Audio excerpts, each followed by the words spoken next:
Hello everyone, कैसे हैं आप सभी? बिल्कुल ठीक ठाक। Okay, are you ready for the next video?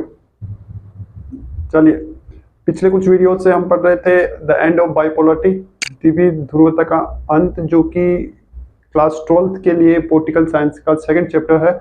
उसके एक एक पॉइंट को अपन एक एक वीडियो में क्लियर करते जा रहे हैं। पिछला जो इससे जस्ट पिछला जो वीडियो था उसमें हमने शॉक थेरेपी को पढ़ा, आघात चिकित्सा को पढ़ा। आघात चिकित्सा मेडिकल साइंस में जितना यूजफुल है उतना ही यूजफुल उसको समझा गया उस समय जब सोवियत यूनियन जो है वो डिसइंटीग्रेट हुआ, और जो 15 कंट्रीज सोवियत यूनियन से अलग हुए उनमें उस एक्सपेरिमेंट को किया गया शॉक थेरेपी वाले को, जिससे कि उनकी जो सिस्टमेटिक अप्रोच थी, जो कि कम्युनलिज्म या कम्युनिस्ट थी, उसको कैपिटलिस्ट में चेंज करना था उनको, और उस ट्रांसफॉर्मेशन के लिए इस थेरेपी को काम में लिया गया था।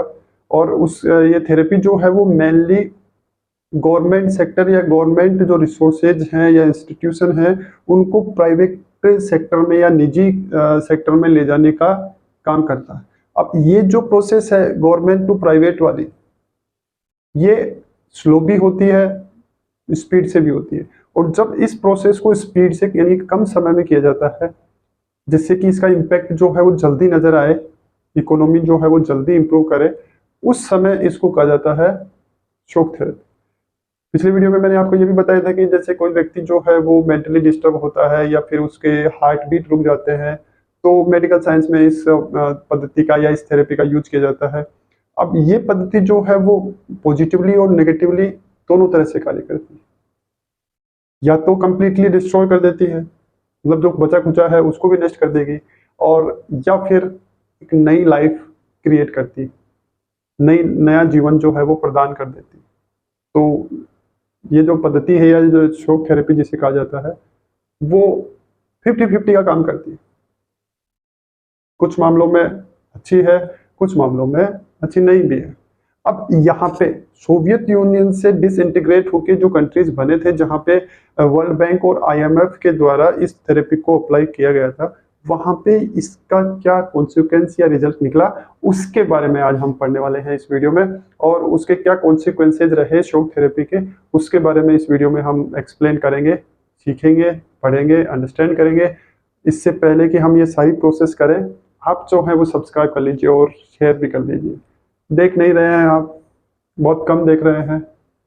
जब तक आप देखेंगे नहीं, कुछ भी करने का कोई मतलब नहीं रह जाता, हार्डवर्क बिल्कुल वेस्ट हो जाता है। तो देखा कीजिए, दूसरों को भी दिखाया कीजिए, और जो हार्डवर्क किया जा रहा है उसका कुछ तो बेनिफिट हो। ठीक है, तो first of all subscribe, after then share it. चलिए, शॉक थेरेपी क्या होती है वो हम पिछले वीडियो में पढ़ चुके हैं। उसके कॉन्सिक्वेंसेज या परिणाम क्या निकला, रिजल्ट क्या निकला शॉक थेरेपी के। शॉक थेरेपी जो है वो जैसे कि आप जानते हैं आघात चिकित्सा होती है, जिसमें चोट देकर, आघात देकर ठीक किया जाता है। अब या तो वो ठीक हो जाएगा या फिर चला जाएगा।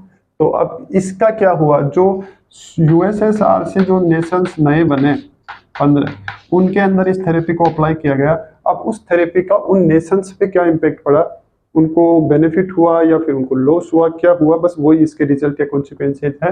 फर्स्ट जो कॉन्सिक्वेंस है वो ये है कि shock therapy brought ruin to the economies and disaster upon the people of the entire region. वो पूरा का पूरा सोवियत यूनियन का जो क्षेत्र था, रीजन जो था, उसके देश जितने भी थे वहाँ के लोगों पर आघात चिकित्सा जो है उसने वहाँ की इकोनॉमीज या अर्थव्यवस्थाओं को बर्बाद कर दिया, और वहाँ के लोगों पर संकट बन के आई। डिजास्टर यानी संकट या आफत भी कह सकते हैं उसको, आफत। तो इसमें दो काम किए शॉक थेरेपी ने। वहाँ सोवियत यूनियन के जो रीजन था उसके अंदर दो बहुत इंपॉर्टेंट काम किए। एक तो वहाँ की जितनी भी इकोनॉमीज थी सभी देशों की, बिल्कुल नील बटा सन्नाटा कर दिया, उनको बर्बाद कर दिया, टोटली रूइंड, सब कुछ बर्बाद कर दिया। और दूसरा वहाँ के जो लोग थे उनको भी, उनके जीवन पर भी वो संकट बनकर मंडराने लगी या आफत बनकर गिरी। तो इसका मतलब जिन दो पॉजिटिव और नेगेटिव इम्पैक्ट के बारे में हम बात कर रहे थे थोड़ी देर पहले, कौन सा इम्पैक्ट वहाँ पे पड़ा, नेगेटिव वाला। मतलब जो कुछ था उनके पास में वो भी चला गया।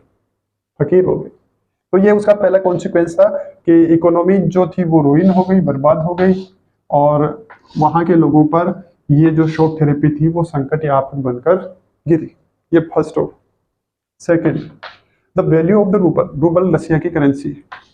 रूबल जैसे भारत की या इंडिया की करेंसी रुपया है, वैसे ही वहाँ रशिया की करेंसी या मुद्रा जो है वो रूबल है। तो इस रूबल की कीमत जो थी डिक्लाइन यानी नीचे गिरी या कम हुई ड्रामेटिकली, नाटकीय ढंग से।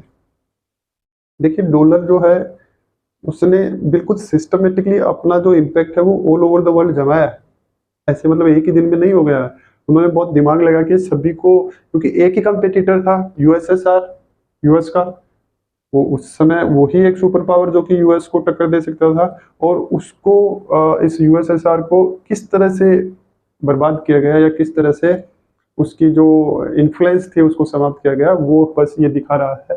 तो जो उसकी मेन जो बैकबोन थी, किसी भी देश की बैकबोन वहाँ की करेंसी होती है, तो इसकी बैकबोन रूबल जो थी उसकी वैल्यू को नाटकीय ढंग से, ड्रामेटिकली यानी नाटकीय रूप से या ढंग से उसकी कीमत को कम कर दिया गया या नीचे गिरा दिया गया।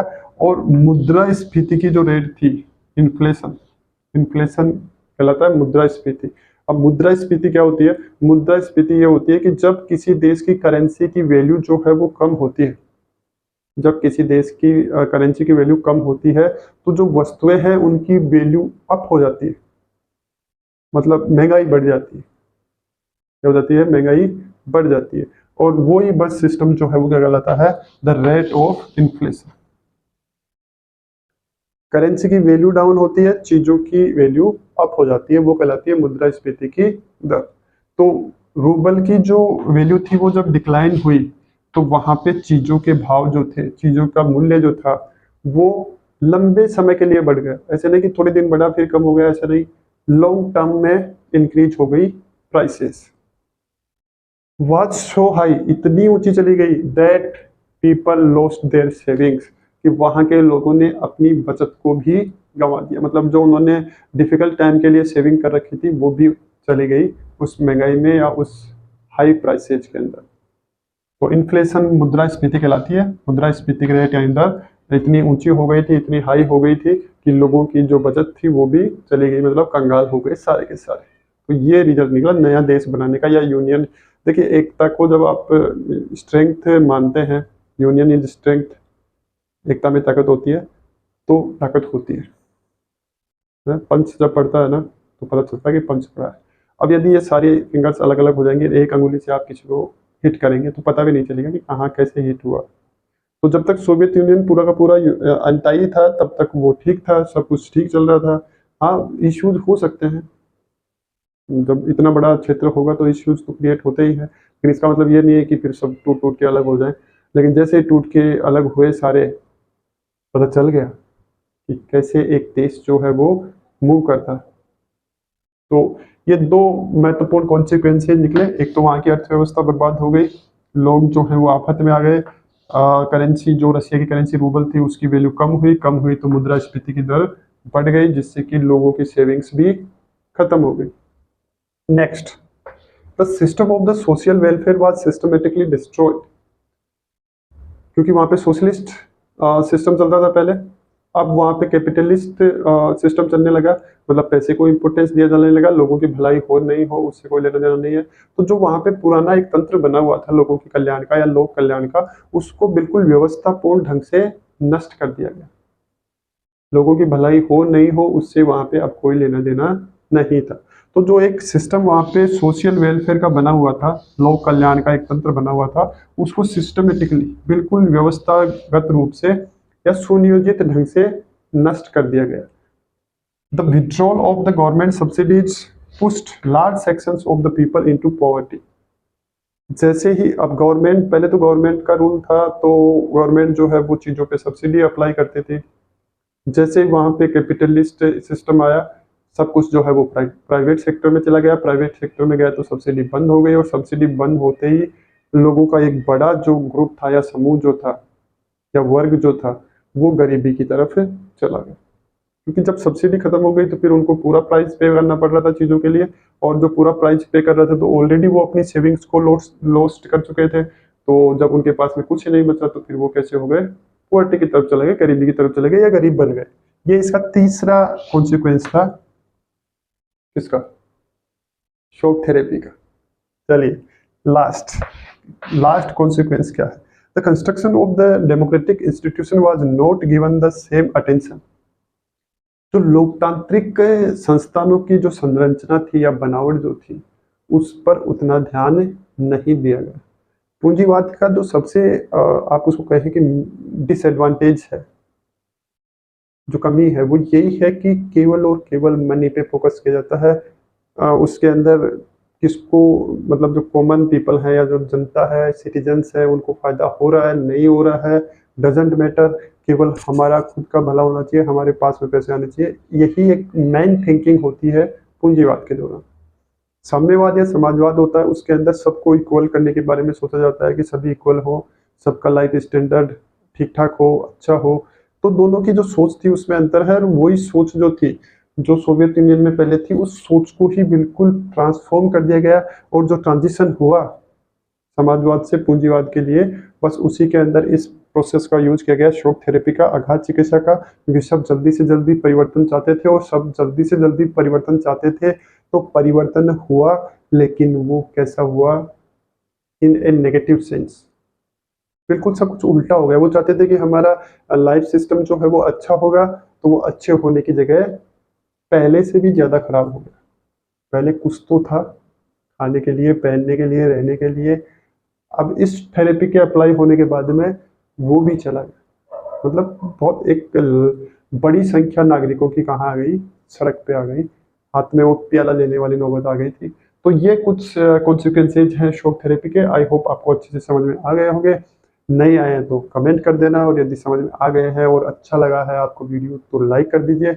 इसके आगे की प्रोसेस या आगे के पॉइंट्स के लिए हमें बनाना पड़ेगा नेक्स्ट वीडियो।